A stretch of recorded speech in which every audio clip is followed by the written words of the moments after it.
Bonjour à tous, bienvenue dans une nouvelle vidéo Booktube sur le roman L'année de grâce de Kim Liggett, je ne sais pas comment on prononce.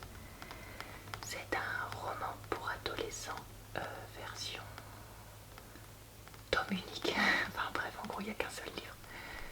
C'est pas une trilogie comme un certain nombre de romans pour adolescents, c'est ça que j'essaye de vous dire. Si vous souhaitez voir d'autres vidéos Booktube sur ma chaîne, je vous invite à regarder en barre d'informations, commentaires épinglés et dans le i qui sera déjà passé le lien vers d'autres vidéos de romans, de David Roman et le lien vers ma playlist de vidéos de lecture de romans. Comme à chaque fois, je vais lire le résumé, vous lire quelques pages du roman, puis vous donner mon avis. Personne ne parle de l'année de grâce. C'est interdit. Nous aurions soi-disant le pouvoir d'attirer les hommes et de rendre les épouses folles de jalousie. Notre peau dégagerait l'essence pure de la jeune fille, de la femme en devenir. C'est pourquoi nous sommes bannis l'année de nos 16 ans. Notre magie doit se dissiper dans la nature afin que nous puissions réintégrer la communauté. Pourtant, je ne me sens pas magique ni puissante. Un an d'exil en forêt, un an d'épreuve. On ne revient pas indemne de l'année de grâce. Si on en revient. Un très bon résumé là-dessus. Maintenant, la lecture de quelques pages pour que vous puissiez voir le style du roman. J'avance derrière elle, le long d'un chemin forestier que je connais bien. Il y a des fougères. Désolée, c'était le chaton.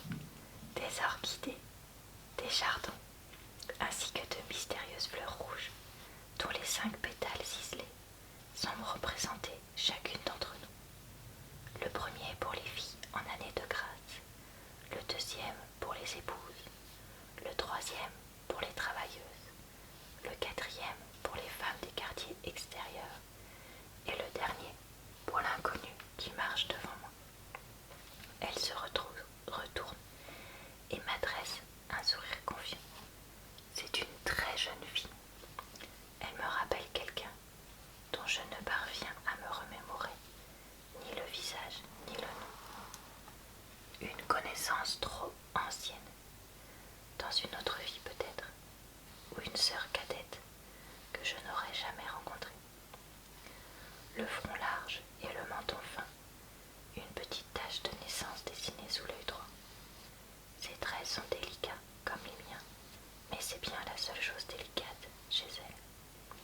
Ses prunelles sont gris acier, ses cheveux sombres coupés presque à ras. Châtiment imposé ou acte de rébellion. Difficile à dire. J'ai beau ne pas la connaître, je sais d'avance que je l'aime. Pas de la façon dont mon père aime ma mère, mais d'un amour pur et protecteur, comme celui que j'ai éprouvé pour les rouges-gorges que j'ai soignés l'hiver dernier. Nous parvenons dans la clairière où sont rassemblées des femmes issues de toutes les catégories sociales. Chacune porte une petite fleur rouge épinglée à la poitrine. Je ne détecte ni querelle ni regard assassin. Toutes sont venues en paix, en harmonie. Nous sommes sœurs, filles, mères, aïeules, réunies par une nécessité commune qui dépasse les mesquineries individuelles. Nous, sexe faible, ne serons plus jamais faibles, proclame l'inconnu. Les femmes lui répondent par un cri viscéral.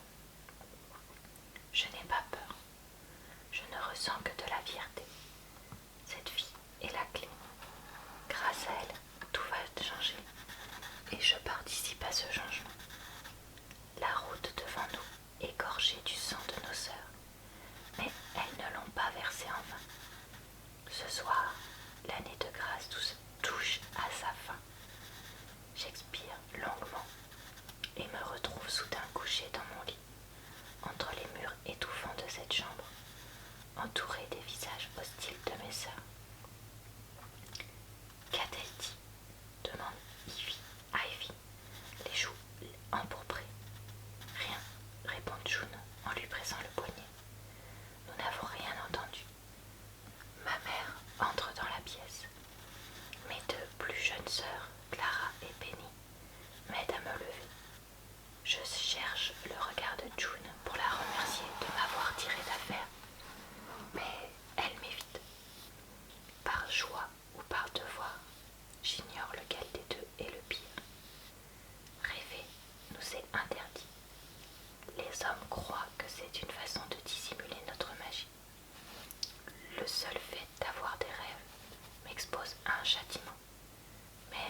bousculer au passage. Doucement, dis-je, tandis que Clara et Benny lassent mon corset avec un peu trop de zèle. Pour elles, tout cela n'est qu'un jeu. Leur tour viendra pourtant dans quelques années. N'avez-vous personne d'autre à torturer? Cesse de t'agiter, m'ordonne ma mère. Elle se venge sur ma chevelure en finissant ma tresse. Ton père s'est montré bien trop laxiste à ton égard durant toutes ces années. Entre tes ongles sales et tes jupons maculés de boue, pour une fois, tu vas te sentir comme une vraie demoiselle. À quoi bon? Persifle Ivy en admirant son ventre arrondi dans le miroir. Aucun garçon sensé n'offrirait un voile de mariage à Tierney.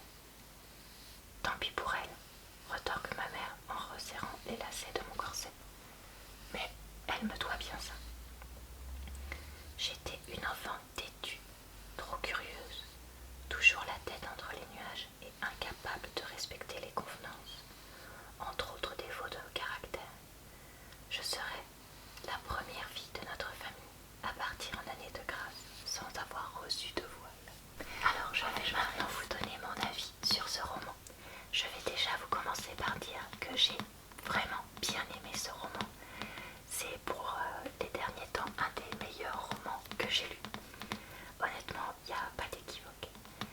Alors, qu'est-ce que j'ai aimé dans ce roman? Déjà, je me suis énormément reconnue dans le personnage principal, dans le sens où elle n'a pas les mêmes aspirations que les autres filles de son âge, comme moi. Elle est têtue, elle a un côté un peu je sais tout, comme moi. Elle n'est pas forcément acceptée par ses pairs, qui ont tendance parfois à la mettre à l'écart, comme moi j'ai pu l'être, ou même je le suis parfois encore. Donc voilà, c'est vrai que je me suis vraiment beaucoup reconnue, donc forcément ça m'a beaucoup touchée. J'ai trouvé intéressant que le roman donc se passe dans un monde qu'on ne connaît pas mais qu'on ne décrit pas vraiment, où les femmes voilà, se retrouvent assez soumises aux hommes, et où on fait tout pour contenir leur capacité entre guillemets à se rassembler, à se rebeller, etc. Et où on les envoie donc dans cette année dans la nature sauvage, dans un espèce de camp où elles doivent se débrouiller et survivre. Ce que j'ai trouvé très intéressant, c'est que du coup le roman se concentre beaucoup sur l'effet de groupe qu'il y a et à l'intérieur de ce camp, mais il y a aussi beaucoup d'histoires par rapport à la survie, survivre seul, survivre avec les autres, et en fait dans ce monde-là, chose qui n'est pas trop évoquée dans le résumé, et puis là dans les premières pages, c'est qu'il y a aussi surtout les braconniers qui rôdent autour du camp pour récupérer les jeunes filles en année de grâce et en fait les tuer. Il y a un moment il ne faut pas dire autre chose. Et du coup il y a tout en fait c'est un roman qui est à la fois très pesant parce que bah voilà il y a cette tension dans le camp avec les braconniers, avec les autres filles, dans la société qui s'appelle la communauté, etc. Mais en même temps, c'est un roman qui est avec aussi plein d'espoir, parce que justement, Tierney a l'espoir de changer les filles dans le camp, a l'espoir de révolutionner le monde, etc.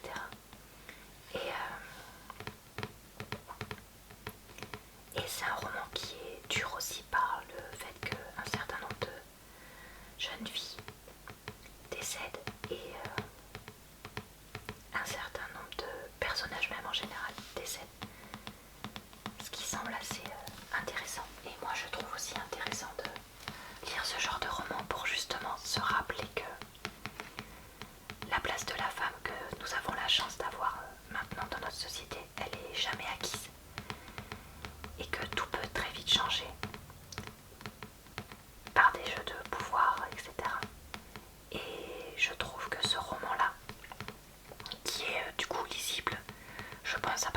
15 ans au moins, parce que voilà, comme j'ai dit, c'est un roman qui est assez dur.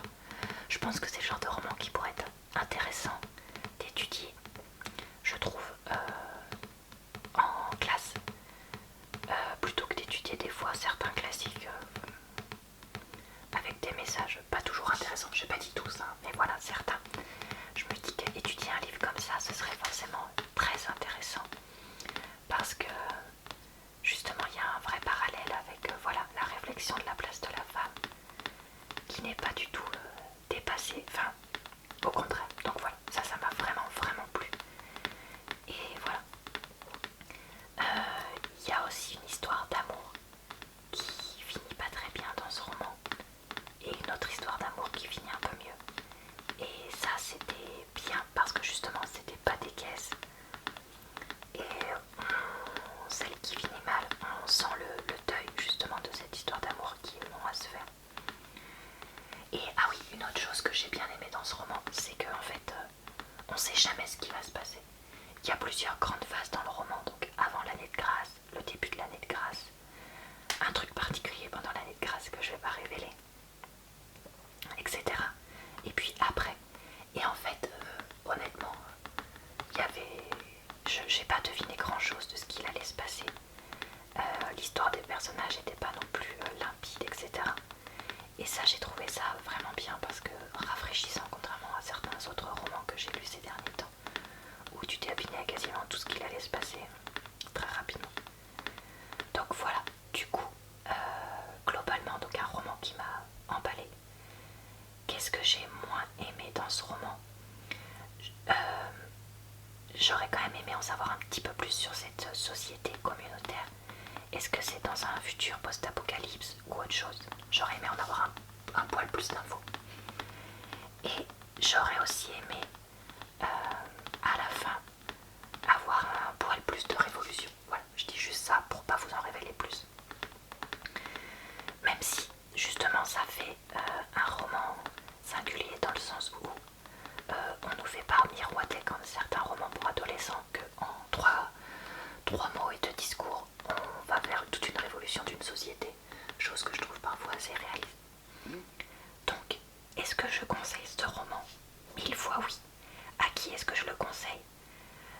Aux adolescents de plus de 15 ans, et aussi aux jeunes femmes. Voilà, moi ça fait longtemps que j'ai plus de 15 ans. Mais je l'ai lu sans problème, parce que c'est pas du tout un roman bébé. Donc voilà, vous pouvez même le lire largement après vos 15 ans. Il reste très intéressant. Et je pense que c'est un roman qui sera intéressant d'offrir. Si vous connaissez une jeune femme, je dirais l'âge idéal, c'est 16-25. Donc si vous connaissez une femme de cet âge-là et que vous cherchez une idée de cadeau, ce roman me semble très très pertinent à offrir comme idée de cadeau livre. Donc je vous le dis, ça peut vous servir dès maintenant, ou même vous mettre ça dans un coin de votre tête pour Noël prochain. Voilà, et bah écoutez, c'est tout pour aujourd'hui. J'espère retrouver très bientôt sur un livre aussi bien, mais malheureusement ça n'arrive pas aussi souvent. Je vais essayer de regarder d'ailleurs si cette personne-là a écrit d'autres romans, parce que ça pourrait m'intéresser. Je vous retrouve donc tous les jours sur ma chaîne pour d'autres vidéos. Lundi prochain pour une vidéo booktube David Livre, et puis le vendredi pour des vidéos de lecture de romans. On est toujours en train de lire Jane Eyre en ce moment, parce que c'est long à lire tout ça. Je vous souhaite une bonne soirée, une bonne nuit ou une bonne journée, et puis je vous dis